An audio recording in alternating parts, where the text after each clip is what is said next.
Nesse vídeo aqui eu vou te ensinar as melhores técnicas para você conseguir resolver as questões de humanas do Enem e acertar mesmo que você não saiba da matéria. No ano passado eu não estudei nada o ano todo para a prova de humanas, não fiz nenhum simulado ali para a prova e mesmo assim eu cheguei na hora da prova e eu consegui acertar 42 das 45 questões em humanas. Para quem não me conhece, eu me chamo Marcos, sou estudante de medicina da UFRJ e aqui nesse canal eu dou as melhores dicas para você conseguir a sua aprovação de forma acelerada no Enem. Mas antes de eu mostrar esse meu raciocínio de resolução em humanas no Enem, eu tenho um aviso muito importante para dar para vocês. Se você quer fazer a melhor revisão da sua vida para o segundo dia de prova do Enem, com conteúdo teórico completo das matérias mais incidentes de matemática e de ciência da natureza, com listas de questão direcionadas de cada um desses conteúdos que mais caem, que mais elevam a sua nota na prova do segundo dia,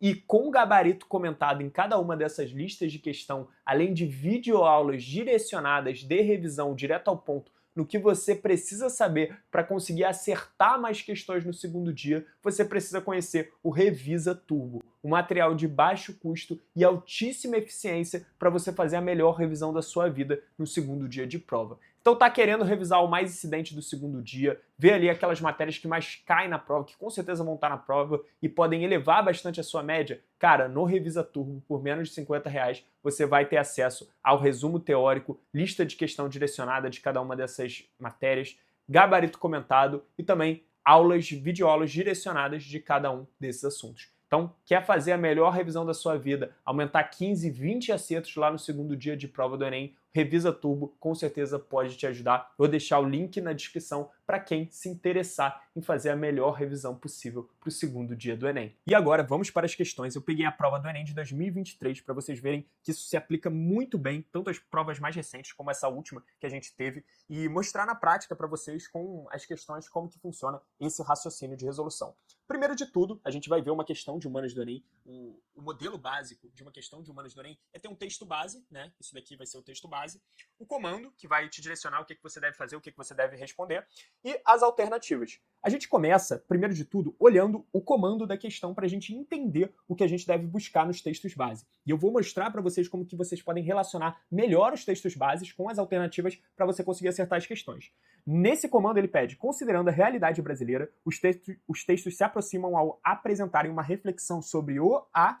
Então, tem dois textos aqui, a gente consegue ver aqui no enunciado da questão. São dois textos e a gente tem que ver o que tem em comum entre esses dois textos para conseguir resolver a questão. Cara, as questões de humanas do Enem, a grande maioria, cerca de 90% ou mais, você consegue resolver apenas interpretando o texto, conhecendo as palavras-chave e relacionando-as com as alternativas. Eu vou mostrar isso na prática para vocês, fazendo a interpretação aqui dessa questão e de outras que eu vou mostrar para vocês, tá? Então, texto 1. Como é horrível ver um filho comer e perguntar: tem mais? Esta palavra tem mais fica oscilando dentro do cérebro de uma mãe que olha as panelas e não tem mais. Então, o que esse texto quer dizer, né? Tem um filho que ele está com fome, né? Quer comer mais, só que a mãe ela não tem condição, ela não tem mais comida para dar para esse filho, né? Então, a gente consegue enxergar muito bem isso. E olha só, a base da questão, né?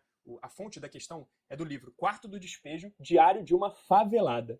Então, uma pessoa que não tem muitas condições boas ali, condições socioeconômicas, então acaba passando fome, que esse texto fala, né? Que o filho acaba querendo comer mais e a mãe não tem mais para dar.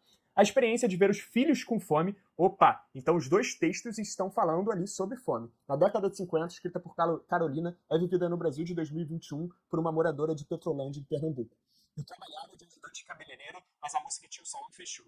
Eu vinha me sustentando com o auxílio que tinha, mas agora não fui contemplada. Às vezes, as pessoas me ajudam com alimentos para os meus filhos. De vez em quando, eu acho algum bico para fazer, mas é muito raro. Tem dias que eu não tenho nem leite para minha bebê. Até o Feijão esqueceu o livro de 60 que poderia ter sido escrito nas favelas de 2021. Né? Então a gente vê uma relação entre esses dois textos, porque os dois falam da insegurança alimentar, das pessoas que elas não têm ali recursos suficientes para dar o que comer para os filhos e às vezes até mesmo para que elas mesmas possam comer. Né? Vamos ver aqui nas alternativas o que se relaciona mais com o contexto, com os textos que a gente leu. Recorrência da miséria. Cara, tudo a ver, né? Tudo a ver, porque elas estão numa situação que elas têm uma insegurança alimentar muito grande, elas não têm dinheiro ali para pagar os alimentos para os próprios filhos. Então elas estão numa situação de miséria. Miséria quer dizer uma pobreza extrema. Então uma pobreza em que você não tem nem o que comer, que ali é uma atividade básica da sua vida. Então isso daí a gente já relaciona com a palavra fome, com esse contexto que foi apresentado nos dois textos, né? Nos dois textos base. Agora vamos ver. Planejamento da saúde. Cara, o que tem de planejamento de saúde nesses dois textos? Nenhum deles fala sobre planejamento, nenhum deles fala sobre saúde, fala sobre a fome que essas pessoas que vivem em situação, né, que não têm tantos recursos financeiros, vivenciam. Então, planejamento de saúde, errado. Superação da escassez. Cara, não está falando de uma superação da escassez, eles estão mostrando que a miséria ela ainda é recorrente tanto em 2021 quanto, por exemplo, na literatura, nesse livro Diário de uma Favelada, né? Então, superação da escassez, não tem uma reflexão sobre superação da escassez, mas que a miséria ela é muito recorrente no nosso país, então a gente já elimina essa. Constância da economia. Como assim constância da economia, galera? A gente está falando aí de uma situação em que a pessoa não tem o que comer, como é que a gente vai falar que tem constância da economia? Não pode ser essa. Romantização da carência, não tem romantização aí, sabe? Romantização é meio que tratar como se fosse algo legal, não, e não é isso que ocorre. Elas falam justamente que é bem ruim essa situação, né? Então, a gente tira isso daqui. Recorrência da miséria. Miséria é a palavra que mais tem relação com o contexto dessas pessoas, que tem mais relação com esses dois textos, né? Com esses dois textos que a gente apresentou, a que tem mais relação aqui é a palavra miséria. Então, galera, eu vejo qual que é o sentido dos textos e eu verifico qual que é a alternativa que ela tem mais sentido ali com o que é dito do texto. Uma palavra-chave da alternativa. Então, nesse caso aqui, a miséria é a palavra-chave dessa alternativa aqui que a gente vai marcar como correta, e as outras saúde, escassez, economia, carência. Aí você pode falar, mas escassez até tem sentido. Cara, só que os dois textos refletem sobre superação da escassez? Não, eles só mostram ali a realidade de escassez das famílias. Então por isso você não marcaria a letra C, que às vezes a pessoa poderia ficar em dúvida, né, ser um distrator. Então vocês veem que eu só interpretei o texto, eu só encontrei o sentido do texto, verifiquei qual que seria ali a alternativa que tem mais sentido com aquilo que é dito no texto. Não precisava saber de nenhum conteúdo para isso. E vocês vão ver que 90% das questões de humanos você resolve dessa forma. Por isso que mesmo sem estudar para a prova, eu consegui 42 das 45 questões em humanas no último ano, sabe? A última vez que eu estudei humanas pro Enem foi lá pro Enem de 2020, sabe? Então, tava sem fazer simulado, não fiz nenhum simulado ao longo do ano. Eu só conhecia ali os padrões de humanos e a lógica de cobrança e sabia interpretar, sabe? E tinha ali um bom repertório vocabular, né? Então, às vezes, você erra as questões porque você não conhece ali as palavras que são tratadas nas questões, sabe? Então, eu, como já tinha me preparado, conhecia alguns termos ali da prova de humanos, eu também conseguia resolver numa boa, sabe? Não ficava perdido em relação a isso. Agora, eu vou resolver mais uma questão com vocês. Questão seguida dessa, tá? 47. Então, primeiro de tudo, vamos para o comando da questão. A prática produtiva apresentada é um exemplo de...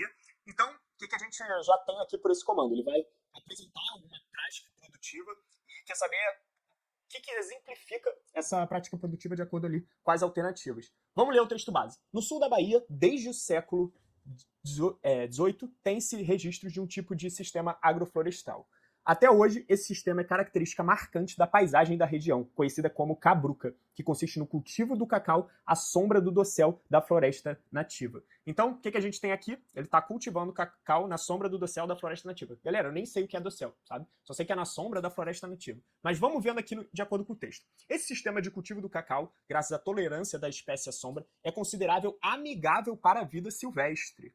Isso daí já é uma informação importante, né? O Enem sempre gosta de cobrar isso de meio ambiente, de conservação ambiental e tal. Então é bom a gente já dar uma tentada quando o texto fala sobre isso, né? Qualquer questão que é mais social, assim, o Enem na prova de humanos adora cobrar. Preservação ambiental é uma delas. Pois apresenta superioridade em termos de conservação da biodiversidade quando comparado com outras plantações tropicais, agricultura ou pastagens. Então a gente vê aí que esse tipo de conservação que ele falou no texto, de conservar o cacau na sombra, né, ele faz com que tenha uma maior conservação da biodiversidade quando comparado a outras plantações tropicais. E aqui a fonte, manejo agrícola no refúgio da vida silvestre de Una. Agrofloresta como uma perspectiva de conservação, né?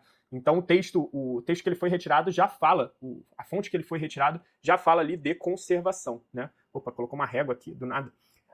A prática produtiva apresentada é um exemplo tem que ser alguma coisa de conservação.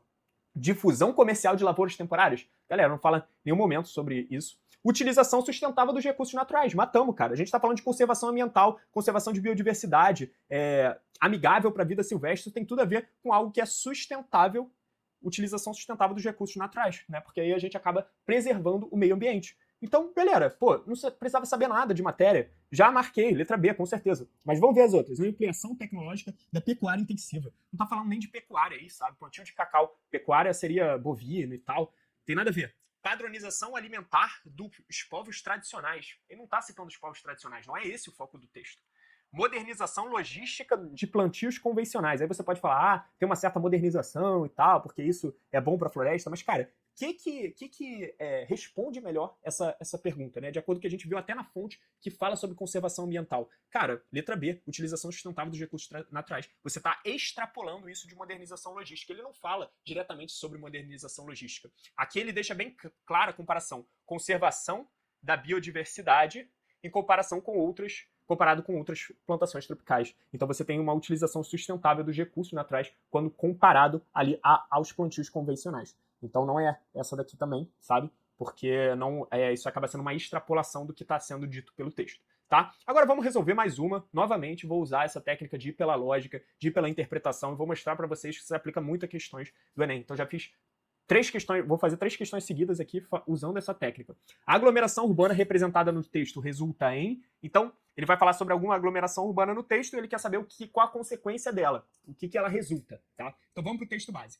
O maceiro, a mulher e 4 filhos dormindo numa tapeira de 4 paredes de caixão coberta de zinco. Cara, o que a gente já tira desse primeiro parágrafo? Porque eles estão numa situação meio ruim, né? Estão dormindo numa tapeira de 4 paredes de caixão coberta de zinco. Isso daí, pô, 6 pessoas dormindo ali no mesmo cômodo, numa tapeira, parece ser algo bem ruim, né? Então, vamos lá. A água do mangue, na maré cheia, ia dentro da casa. Caraca, então eles moram perto de um mangue e na maré cheia, essa água do mangue ia dentro da casa deles. Os maruins, de noite, encalombavam o corpo dos meninos. O mangue tinha ocasião que fedia, então eles moravam... Não era só... O mangue ele não só invadia ali com as águas a casa deles, ele ainda fedia, e os urubus faziam ponto por ali atrás dos petiscos. Perto da rua lavavam couro de boi, pele de bode para curtume de um espanhol, morria peixe envenenado e quando a maré secava, os urubus enchiam papo, ciscavam na lama, passeando banzeiros pelas biqueiras dos mocambos de Recife, né? Então essa família, né, a situação que ele representa, são pessoas que vivem numa situação meio ruim, né? Pessoas que estão ali, perto de um mangue que fede, que invade as casas, vivem em casas pequenas, né? Então uma situação ali de vulnerabilidade social. Mas vamos ver nas alternativas o que poderia estar relacionado a isso aí. Aglomeração urbana representada no texto resulta em, então qual a consequência dela? Conservação do meio rural? Galera, nada a ver, né? Então não é porque a pessoa ela tá numa situação de vulnerabilidade, que o mangue fede, que invade a água que a água invade a casa das pessoas, que tá falando de conservação de meio rural, que tá falando de meio rural, sabe? Então isso acaba sendo até um preconceito você marcar isso, porque tem pessoas que vivem no meio rural e vivem muito bem, vivem em fazendas, vivem numa situação boa. Então a gente não pode falar que isso é uma conservação do meio rural, tá? Crescimento da vegetação ciliar. Galera, o que é vegetação ciliar? Vegetação dos rios, à beira dos rios. Né? E a gente não está falando de rio aqui, sabe? E a ocupação humana geralmente não faz com que a gente tenha um crescimento mais acelerado da vegetação. É justamente o contrário. Tem um freio ali do crescimento da vegetação justamente porque o humano ele polui, ele destrói. Então a gente não pode marcar essa. Interferência do espaço geográfico. Cara, essa daqui tem até um certo sentido, né? Ela não é muito crítica, mas tem até um certo sentido. Fala que a água do mangue na maré cheia ia dentro da casa, que o mangue tinha ocasião que fedia, né? Que na rua lavavam couro de boi, pele de bode. O que é espaço geográfico, né? É a junção do espaço urbano, né? Da ocupação humana, junto com a ocupação da vida ecológica, da vida silvestre, sabe? Então, no caso, por exemplo, ter florestas, montanhas, esse tipo de coisa, e aí você ter uma construção nessas florestas, nessas montanhas. Então, a junção desses dois, do humano com o meio ambiente, é o espaço geográfico, tá? E a gente realmente tem uma interferência do espaço geográfico por conta dessa aglomeração urbana, tem tudo a ver, tá? Equilíbrio do ambiente das cidades, pô. Falar que isso daqui é equilíbrio, cara, não tem nada de equilíbrio nisso aí, né? Água invadindo a casa, pessoa morando em cômodo pequeno. Controle da proliferação de animais, não é isso, galera. Porque tem muito animal aqui, né? Os urubus fazem a festa, comem os peixes, peixe fica envenenado, não tem nada disso. Interferência do espaço geográfico, né? Essa seria, aqui eu marcaria. Se eu não soubesse o que é espaço geográfico, cara, eu ia por eliminação e aqui, essa parte, água do mangue na maré cheia dentro da casa. Eu ia pensar, pô, a água do mangue é do espaço geográfico, né? É ali daquele espaço e ela tá indo dentro da casa. Então, eles estarem ali ocupando essa região faz com que a água do mangue realmente acabe interferindo na vida deles. Então tem uma interferência do espaço geográfico por conta dessa ocupação urbana, dessa aglomeração urbana, né? Então, galera, tranquilo, você resolve só por lógica. Você vê o que tem mais relação aí com o que o texto está dizendo, com as palavras-chave do texto, sabe? Então, já marcamos letra C, resposta, sem saber matéria, sem muita explicação para vocês, tá? Tranquilo. Agora mais uma, vamos lá, mais uma seguida. O texto evidencia a situação representativa de... Então ele quer saber o que esse texto está evidenciando, o que ele representa. Vamos lá. Elas foram as pioneiras do direito das mulheres no Afeganistão. Defensoras ferrenhas da lei, buscaram justiça para os mais marginalizados. Então, algumas mulheres, né, que devem estar fazendo aí justiça para a galera que passa situação, dificuldade no Afeganistão. Mas agora, mais de 220 juízas afegãs estão escondidas por medo de retaliação sob o regime do Talibã. Uma delas condenou centenas de homens por violência contra as mulheres, incluindo estupro, assassinato e tortura. Mas aos poucos dias depois que o Talibã assumiu o controle da sua cidade e milhares de criminosos condenados foram libertados da prisão, as ameaças de morte começaram. Então, olha só que doideira. As mulheres eram juízas, né? Defendiam ali as pessoas que estavam numa situação ruim, né? E que tinham sofrido violência, que tinham sofrido estupro, assassinato, tortura. Eles defendiam. Aí entrou essa organização, né? E aí começou a ter ameaça de morte para essas mulheres que defendiam as pessoas que passavam necessidade. Olha só que doideira.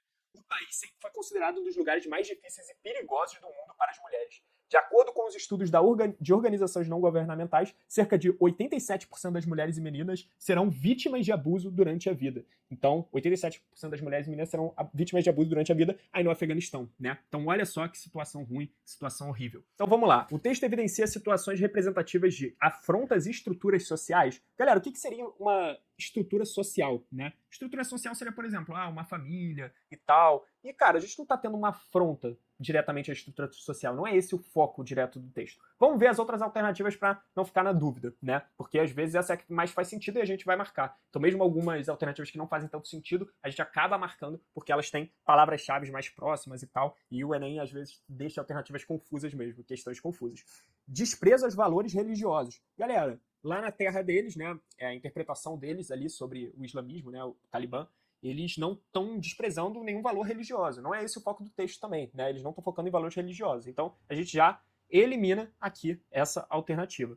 Transgressão às normas morais. Galera, moral, cara, até tem relação com isso aqui, mas, por exemplo, para o Talibã, né, para esse grupo do Talibã, a moral, né, não tem problema estuprar a mulher, assassinar e tal. Moral para eles é isso, sabe? Eles não, a norma moral deles é diferente da nossa, é diferente dessas juízas, sabe? Então, norma moral acaba sendo algo um pouco relativo dependendo do país, dependendo do grupo no qual você vive. Mas é a que mais faz sentido dentre todas que a gente viu até agora, né?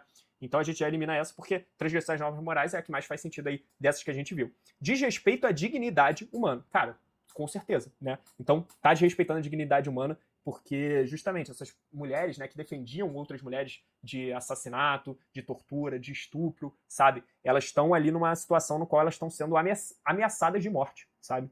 Então é um desrespeito à dignidade humana. Então pessoas que faziam a justiça, que lutavam pelos direitos, estão sendo ameaçadas de morte e estão precisando se esconder, que é justamente disso que o texto trata. Então desrespeito à dignidade humana seria a resposta correta. Oposição aos princípios hierárquicos, né? Então não tem nenhuma oposição aos princípios hierárquicos. Quem é a hierarquia aí é o Talibã. Então eles que estão no comando, eles que ditam aí como é que vai ser. Então não tem oposição ao princípio hierárquico aí, sabe? Transgressão às normas morais acaba não sendo porque moral acaba sendo relativo em relação ao grupo no qual você pertence, né? Então moral ali para o Talibã, para alguns grupos xiitas do islamismo, vai ser diferente da moral ocidental, né? Mas com certeza é um desrespeito à dignidade humana essas mulheres elas sofrerem de estupro, assassinato e tortura, né? Então, pelas palavras-chave, a gente já consegue ver que isso daqui é uma afronta à dignidade humana, é um desrespeito à dignidade humana. Então a gente já coloca letra D, resposta correta, é a que mais faz sentido aí. Apesar da C e da A, tem até uma relação ali e tal, para você ficar na dúvida, são distratores. A resposta mais correta seria um desrespeito à dignidade humana,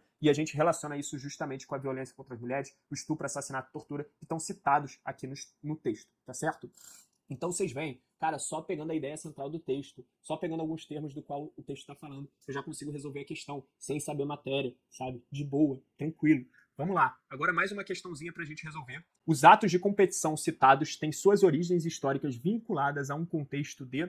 Ele quer saber, o texto vai falar sobre alguns atos de competição e ele quer saber qual que é a origem histórica desses atos de competição que ele vai falar no texto. Vamos ver aqui o que é exatamente. Enormes alto-falantes sul-coreanos instalados na fronteira com o norte costumavam transmitir desde canções em estilo K-pop, como é chamado o pop sul-coreano, até boletins climáticos de noticiários críticos ao vizinho comunista, né? Então, alto-falantes sul-coreanos instalados na fronteira com o norte, eles propagavam ali a cultura sul-coreana, né? Que seria aqui esse K-pop, boletim climático e noticiário crítico para o vizinho comunista. Vizinho comunista, então, um país, né? Então tem a Coreia do Norte e a Coreia do Sul. Mas mesmo que você não soubesse o que é a Coreia do Norte, você vai ver que por esse texto fica muito claro para você, sabe? O Norte costuma praticar atividades semelhantes, transmitindo por seus alto-falantes discursos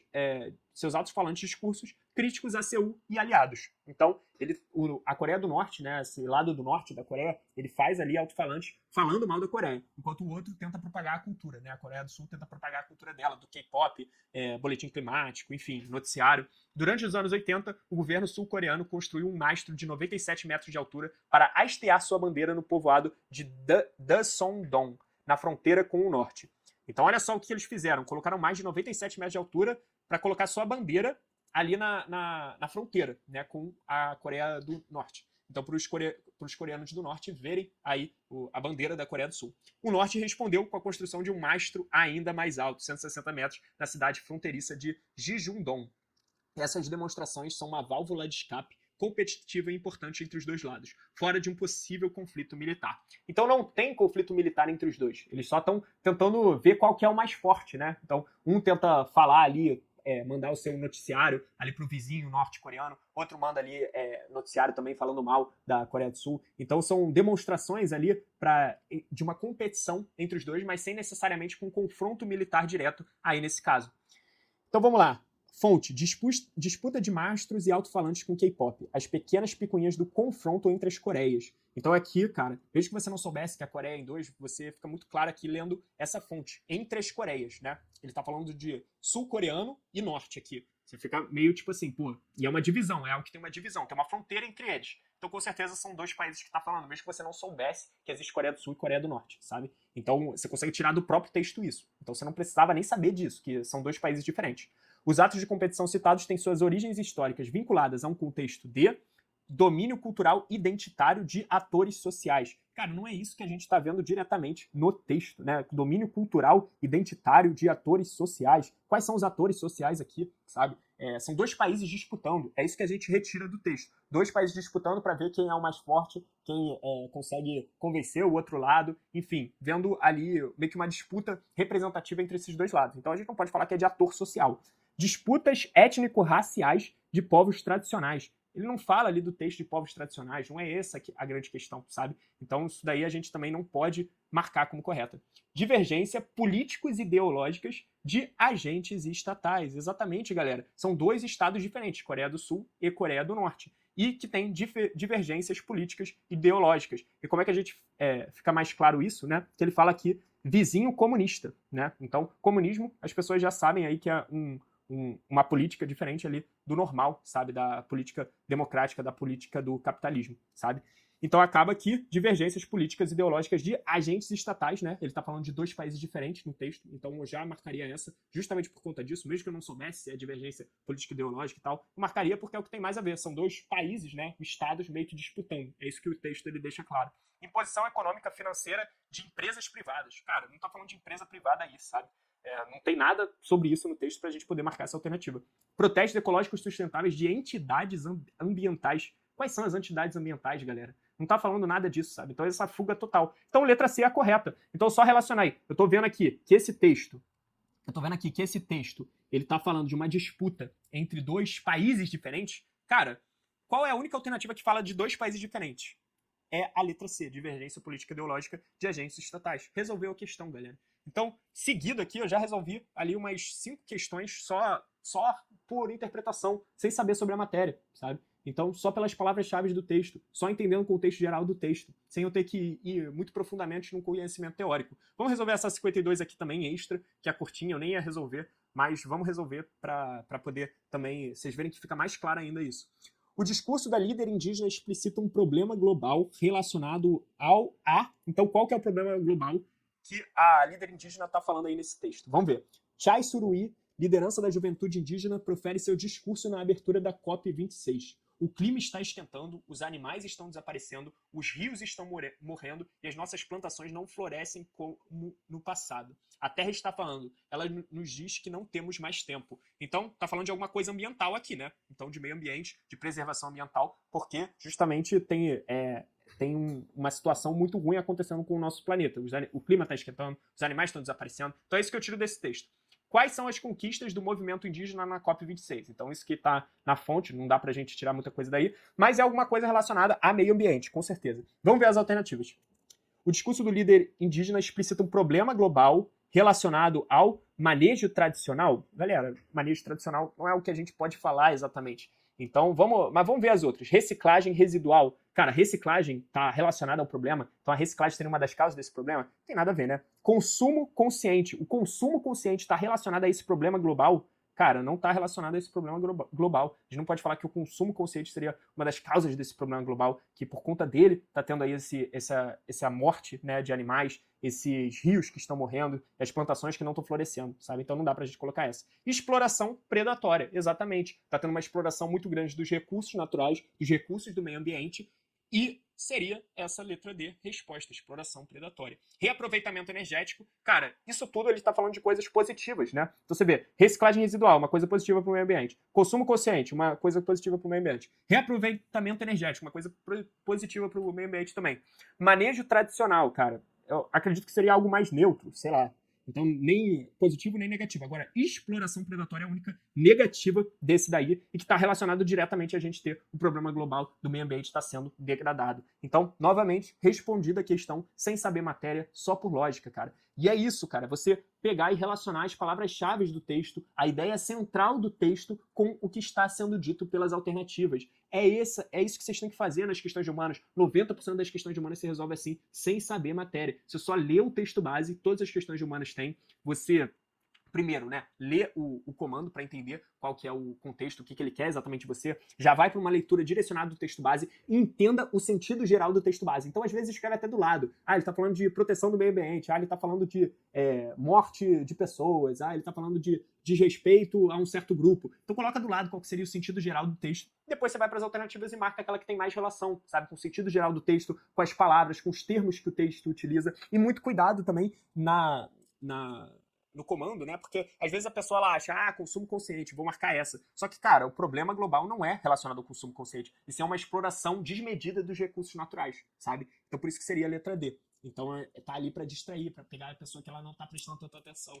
Então é só você interpretar, é só você ver o sentido geral do texto, entender exatamente o que o comando tá pedindo e relacionar aquela alternativa que ela tem mais relação com o sentido geral do texto, com o que o comando tá pedindo, verificar quais são as palavras-chave usadas, os termos-chave utilizados no texto para você conseguir resolver as questões humanas, tá certo? Então você não precisa de muito conteúdo para conseguir uma grande quantidade de acertos nessa prova. Então a maioria das provas de humanas do Enem você já consegue 35 acertos sem estudar, só conhecendo bem o padrão e tendo aí essa lógica contigo, sabe? E assim, mais de 40 acertos em algumas provas também. Eu consegui 42 na última, mesmo sem estudar os conteúdos. Lógico que algum conteúdo ou outro eu lembrava, mas assim, você consegue resolver numa boa a prova de humanas, na maior parte só por lógica, só por interpretação, sem saber muito sobre a matéria, tá certo? Então, galera, esse foi o vídeo. Lembre-se, é só você relacionar as palavras-chave das alternativas das questões com o sentido geral do texto e baseado no comando da questão, responder ali o que está sendo dito. Você não precisa ir muito a fundo em conhecimento teórico para resolver as questões de humanas do Enem. Você consegue resolver 35, 40 questões, às vezes só por interpretação, só por lógica. Você já consegue ali, às vezes, mais de 90% de acertos